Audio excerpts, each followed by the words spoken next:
turn my tail, it'll be to crush another wave of Decepticons with it.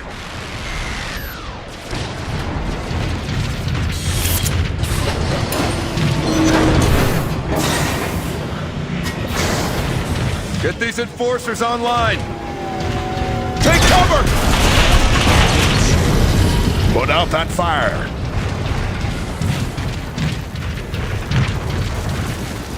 Optimus may subsist on sheer determination and will alone.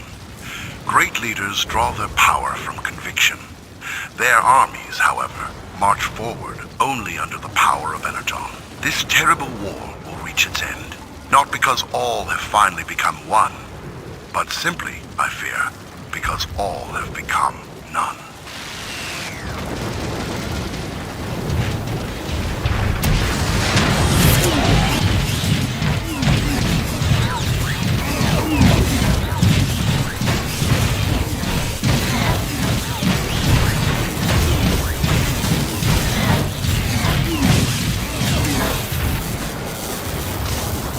Battlefield log 1186. Sideswipe transmitting for Optimus. Arc Energon fuel levels have been checked and rechecked. The situation is worse than we feared. Many were of the opinion that even before Megatron's latest offensive, Energon levels were insufficient for extended space travel. Now, after another protracted battle with the Decepticons, there is no more room for debate. At the current levels of consumption, we will not have enough Energon to even reach the space bridge portal safely.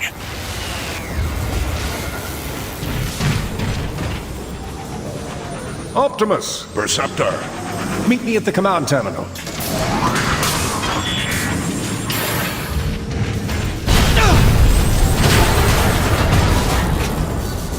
Fellow Autobots, per Technological Directive 84 Beta 1, initiated by Optimus Prime, executed by myself, Perceptor, and my team, Teletran subterminals had been brought back online where possible in inhabitable facilities and structures across Cybertron. Though antiquated by standards we have come to expect, the Teletran terminals are perfectly functional and efficient, and every soldier is encouraged to check in and upgrade or repair your weapons when necessary.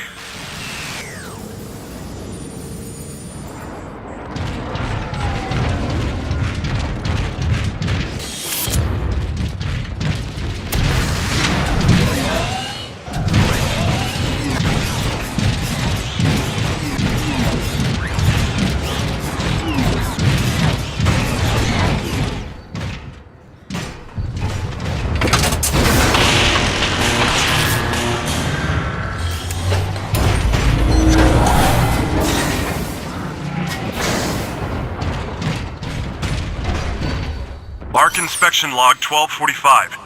Sideswipe here. Transmitting to, well, whoever will listen. Which at this point seems like no one. Once again, I feel compelled to record my objection to the current specifications for the Autobots' Exodus craft, the so-called Arc, the prototype Vanguard-class deep space interceptor. With insufficient armor plating and only 16 particle combustion canyons and 16 laser emitters, it is apparent, to myself at least, that only the craft's propulsion system is adequate to the task at hand. Clearly, the Arc is intended to simply outrun any hostile craft.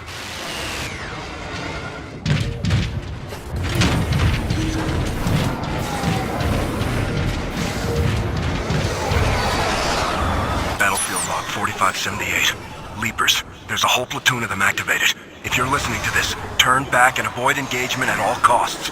These things are as savage and brutal warriors I've ever seen. But if you must face them, always keep moving, and try to engage them from behind. Their armored claws make a head-on attack a waste of energon.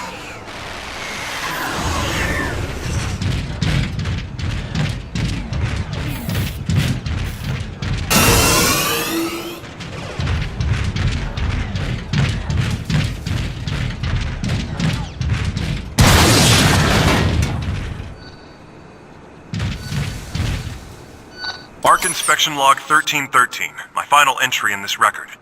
As anyone who has listened to these updates can attest, my assessment of this so-called Arc has been far from optimistic. Though assembled by a perfectly competent team of engineers in a most efficient manner, it seemed impossible to imagine that such a humble craft would be capable of carrying the entirety of the Autobots' hopes and dreams as its cargo.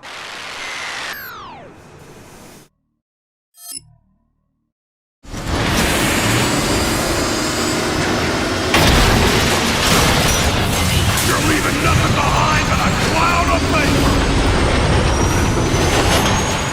Ironhide's log.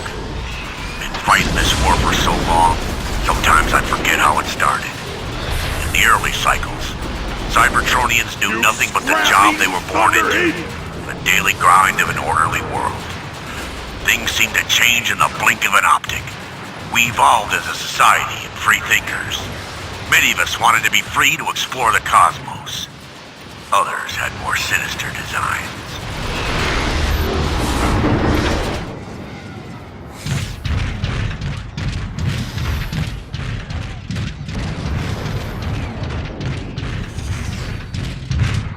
No Cybertronian who's seen our once great home in its current form need be reminded that our planet is powering down, that our home is dying.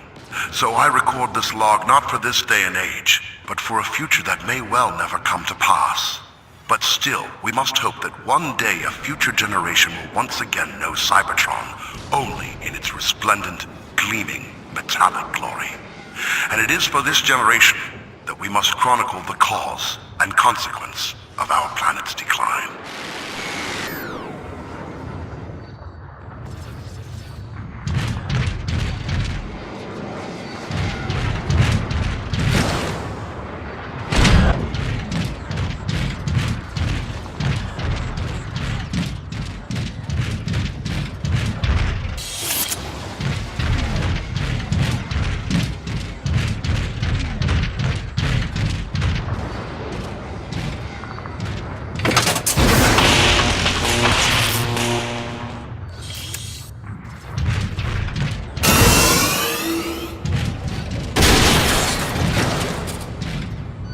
A young archivist named Orion Pax was the first to sense something was wrong.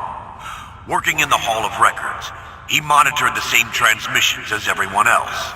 But he heard so much more. Orion was the first to realize that the gladiator Megatronus had ambitions that far outreached his success in the pits. After being shunned by the High Council, Megatronus created a new identity. And Megatron and his Decepticons were born.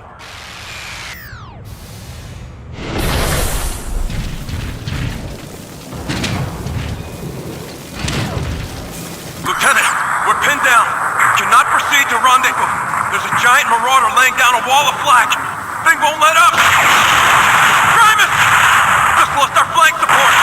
3 more down. Let's go get these sons of rust bucket.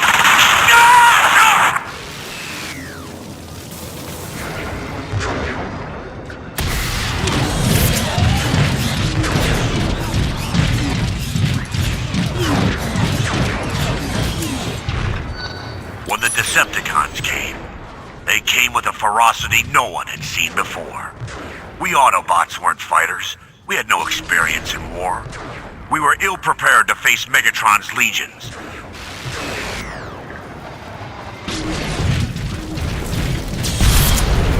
Let's do it together. Heavier than it looks! Well met, your path. Move forward, and keep your optics open for more Decepticons.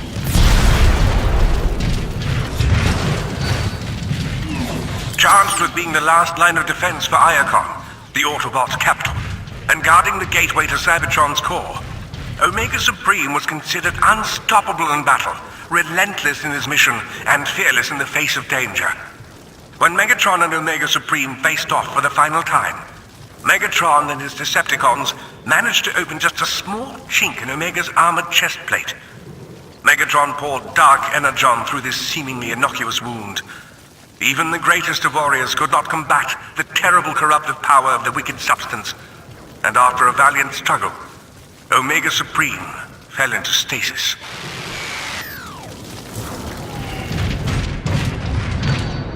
As civil war spread like a storm of burning energon across the surface of Cybertron, devouring in its path the great city of Iacon, even I was caught off guard by the depth of Megatron's depravity.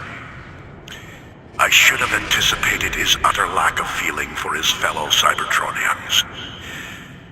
But at the expense of the lives of many thousands of my fellow Autobots, I did not.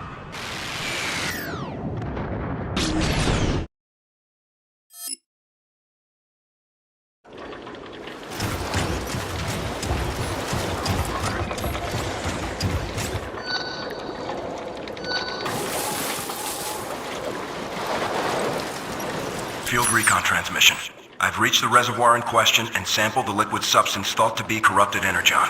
In fact, initial tests are conclusive only in the negative sense.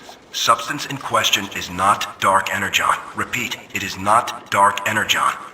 All I can conclude at this point is that the substance appears to be some kind of byproduct created in the refinement of energon. To what end Decepticons are refining energon in this locale is undetermined.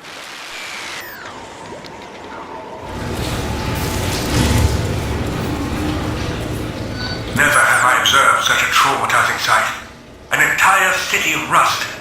Everything down to the last bolt is encrusted. Severe oxidation, pitting the metal surface, gradually deforming its shape. I fear for the health of all Autobots. The supply of energon may be on every Cybertronian's mind, but I have observed the encroaching influence and effects of rust on many Autobots. We must be ever vigilant to its presence, or this city will overtake us all.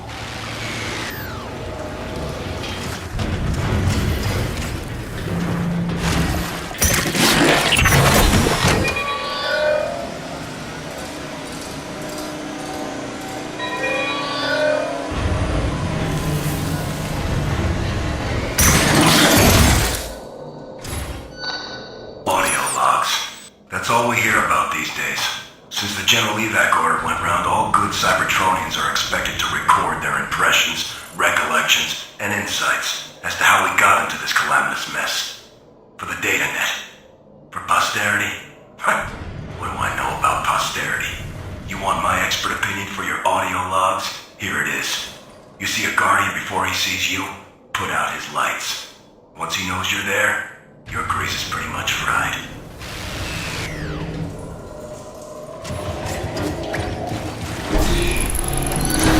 I evaded detection longer than any other Autobot. Me, the Invisible Scout. The vents are also an excellent place to launch an ambush on the enemy. I held my own for many cycles, but Decepticons are tireless. And I, running low on energon, was not. Time has no meaning to an Autobot in stasis. No meaning at all.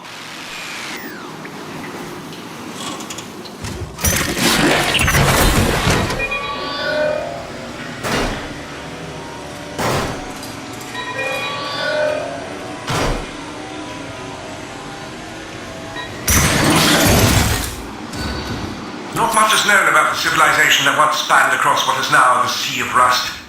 Its history has been lost to time and oxidation.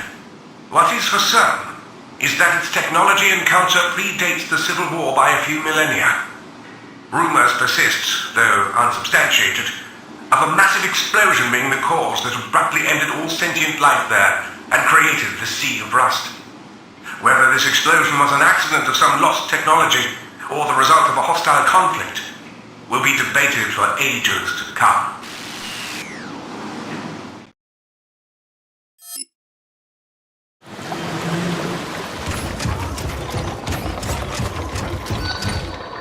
What an unexpected surprise. A small team of Autobots have been captured by my Insecticons.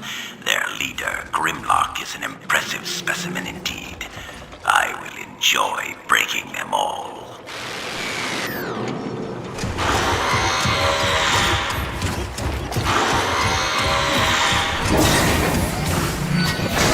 I am annoyed by the perceived value of this inconsequential energon lake. It is but a minuscule puddle compared to what the tower next to it can truly give us. Inferior minds like Starscream's have misjudged this structure as a simple energon refinery. However, my research has revealed it to be so much more. The ancients built it to tear the fabric of space and time itself, and open gateways to distant galaxies high in the orbit of Cybertron. I look forward to exploring this technology. Perhaps we can find another world with resources and energy we could use to reboot Cybertron's core. Move it up! Hold it, Cliff! You're going too fast!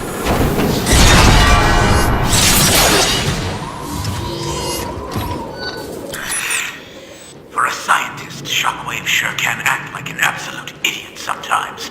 He's wasted far too much time on this defunct Energon tower. There is a lake of high-grade Energon shimmering in front of his eyes, and all he does is mutter to himself and make countless calculations up in that blasted refinery of his.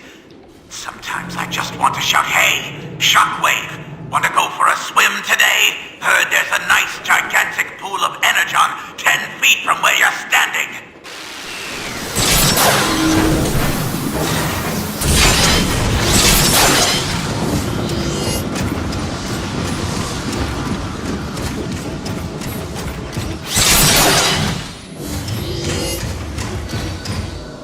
I've had just about enough of these Insecticons. Shockwave thinks of them as his pets. He may believe he controls them, but truth be told, they do whatever they want on the battlefield. One of those oil holes slammed right into me, about busted my armor. So let's just say I put his assets in stasis. Shockwave should really find himself some new pets.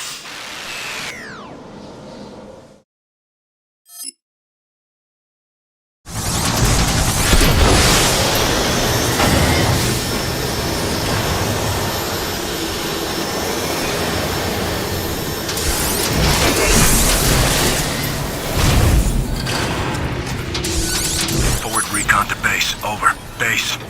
I'm not sure if I've got a transmission connection or not, but in case anyone is hearing this, here's a little FYI I wish someone would have shared with me before I got into this prime-forsaken place. If you come across a web of faint lasers, avoid them. They'll wreak havoc on your systems and jam your cloaking ability. That was close, Blast-Off! I thought you said this place was deserted! Right!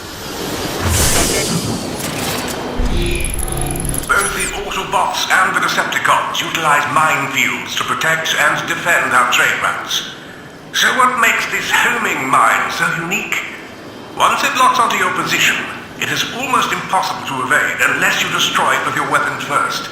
Running is futile, and once one homing mine locks onto your coordinates, others are certain to follow.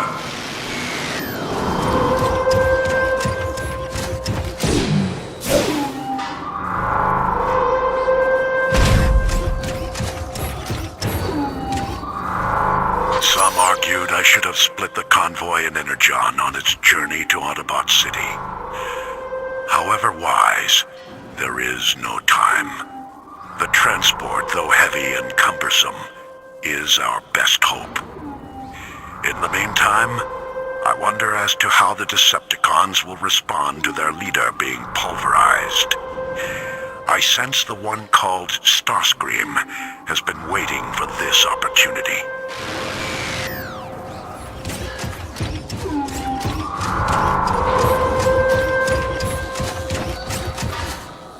Even before Energon became so scarce, these ridiculously designed transport tankers devoured just about as much Energon as they carried. I question the use of them to transport what Energon remains from the lake, but orders are orders. I am so out of here! Time to start busting heads! There's been a lot of talk about victory lately, about how the Autobots are through, on their heels. Too much talk, if you ask me. When you're overconfident, you're underprepared. Just like we were when we came across an Autobot Titan this morning. Tore the whole unit into spare parts, while any damage we inflicted on the Titan was immediately repaired by his battery of helper drones. Finally, someone started blasting those things out of the air. With the drones out of the action, we were able to get good target effect with our ordnance.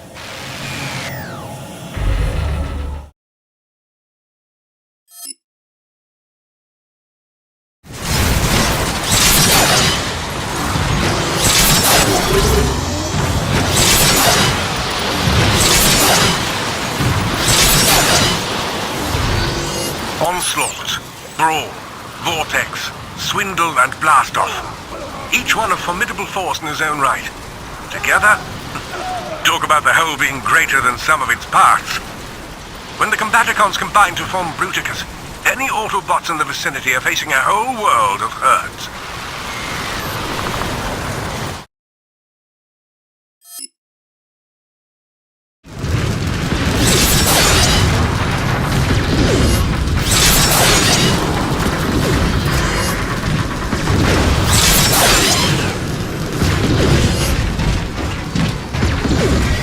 Seldom have I felt more vulnerable on a mission. I think my fellow Autobots feel the same. Here we are, wheeling a slow-moving slug of a transport loaded with highly unstable, incredibly explosive energon through heavily contested territory in broad daylight. Oh, and did I forget to mention that if we do encounter Decepticon resistance and this powder keg blows, it won't just be our metallic hides that burn up in the Inferno, but the entire future of every Autobot.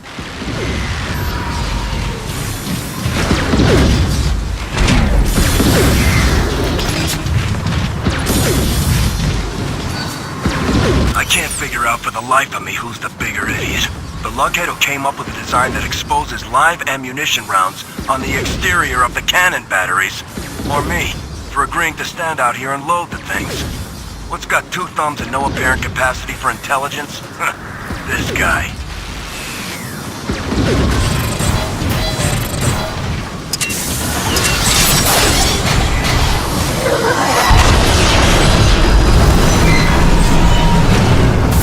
Stop messing around, Swindle, and use your booster!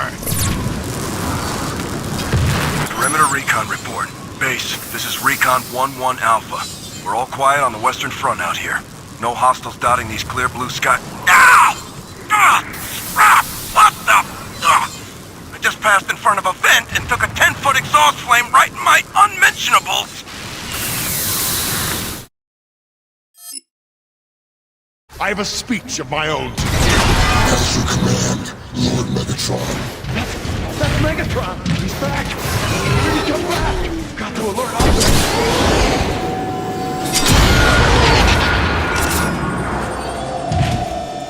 Starscream stepped in at this time. He's pressing charges against us? Like this whole thing was our fault. It's a true scientific marvel that guy can spew that much scrap without running dry.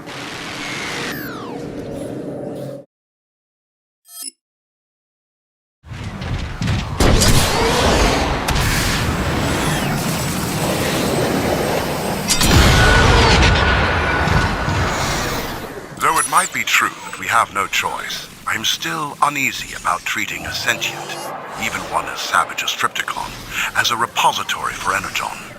Trypticon, of course, took the life of many Autobots. Perhaps it is only fitting that he now gives life to so many in return.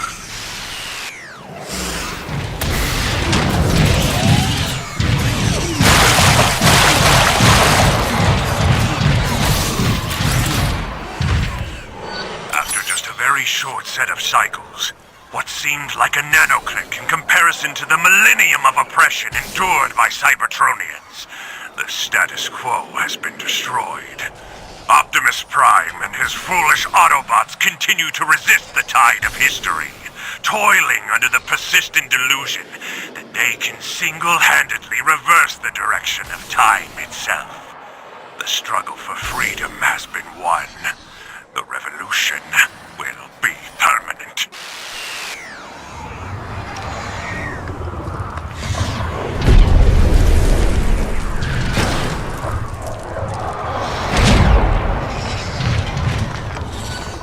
After countless megacycles of war, I have faced no harder decision, given no more difficult order than this. Effective immediately, all Autobot soldiers are to retreat their positions and gather at Iacon. A final general evacuation has been planned, and it is presently underway. I implore all of you to resist, as I have resisted, the temptation to fight until the end. The end is here and now. Cybertron itself is past the point of survival. The future of the Autobots lies far from these war-torn lands. That future must begin now. I look forward to the honor of serving each of you again aboard the Ark. Until then, may the Primes watch over you.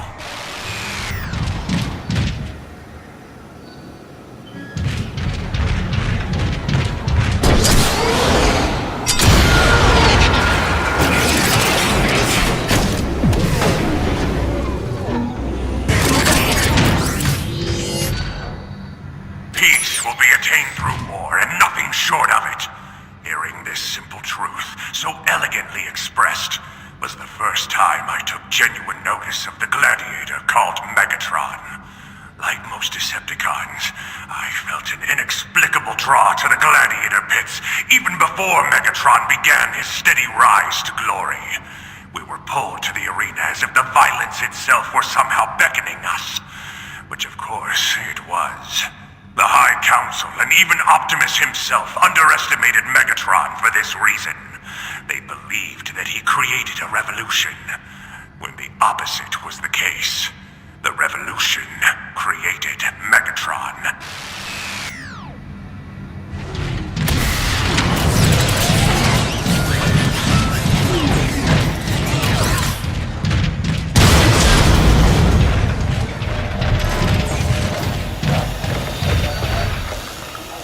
Has Optimus witnessed firsthand the sight of Trypticon disassembled, pulled from limb to limb? His still living carcass slowly bled dry by our leeching tubes. Does war give us the right to live like parasites off our fallen enemies? I am hopeful that those wiser than me see issues such as this more clearly than I.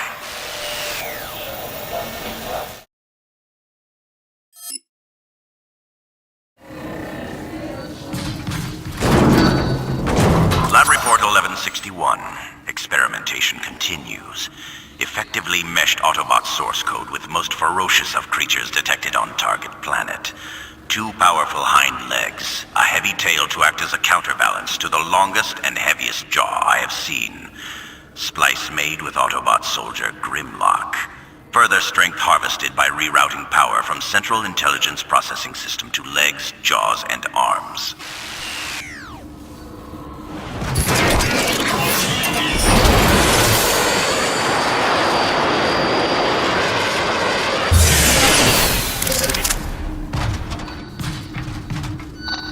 Trypticon failed me in spectacular fashion. I consider the transgression to be unforgivable.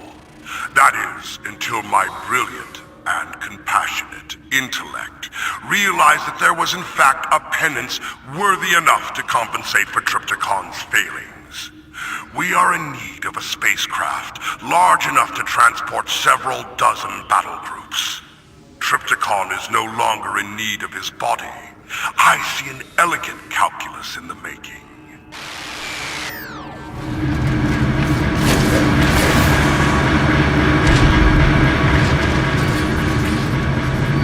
No one around here even bothers to question that nutjob Shockwave anymore. But this? Why the spec did he build an exact scale replica of a space tower over in the Sea of Rust? Talk about a waste of energon. I can't even get reimbursed for my off-duty recon patrols? Please.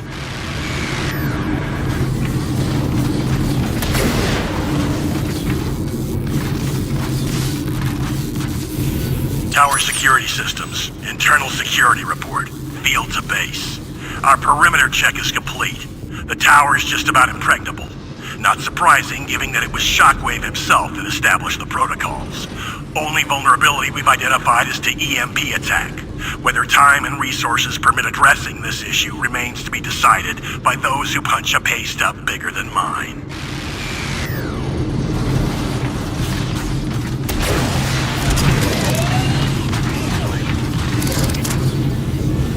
Advisory to all Decepticons within range of this transmission. Space bridge testing set to commence in 20 microcycles. Significant turbulence should be expected. Those with fragile fuses may wish to connect with an auxiliary ground wire to the nearest middle structure.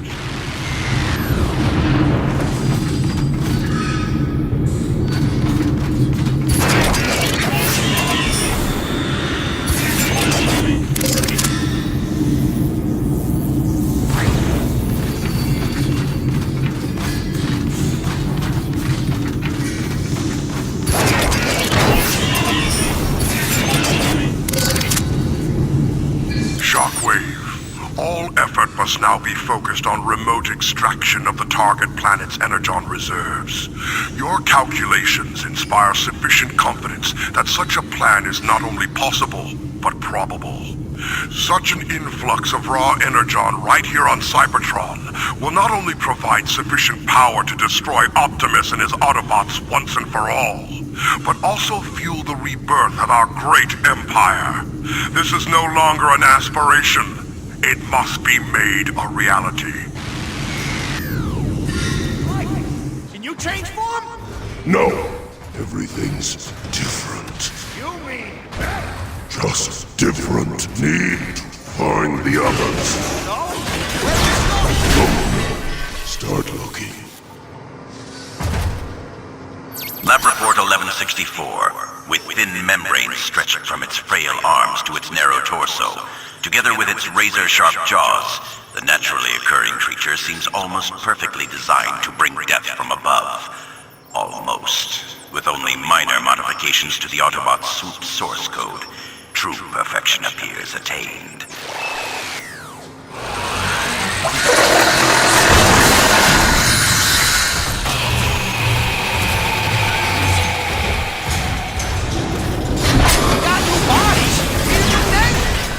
Strike Coalition Force never sounded right.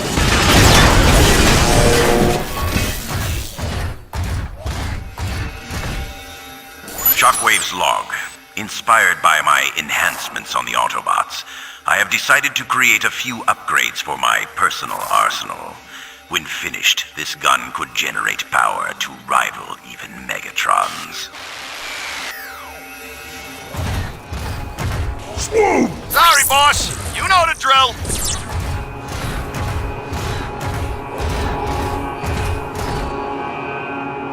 I've had just about enough of these Insecticons.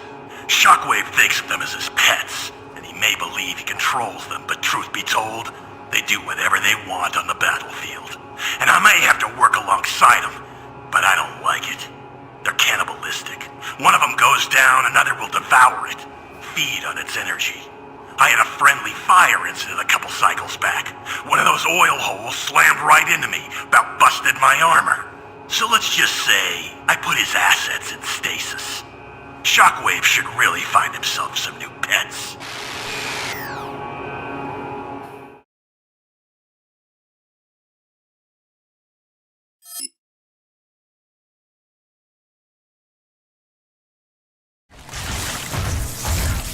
Thing is still on the loose! Check over here! Hear voices.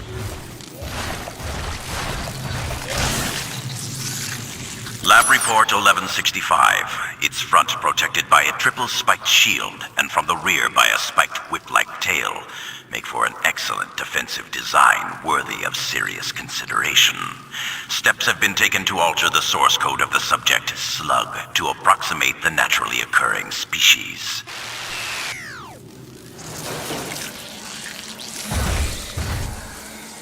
Lab report 1162. Source code of Autobot Bruiser combined with a large shell-backed creature with 6 spiny legs. The natural curves of the creature's exoskeleton are stunning in their elegance. Together with a seemingly innate attack instinct, this hybrid species should prove formidable indeed. I'll scout ahead. Swoop!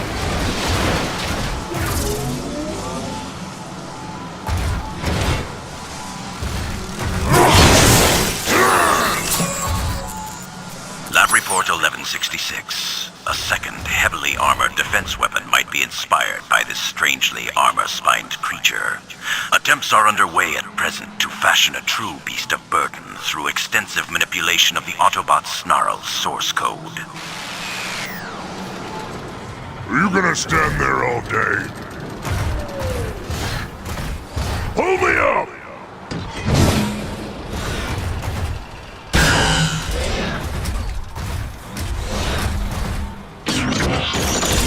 Back off, Grimlock.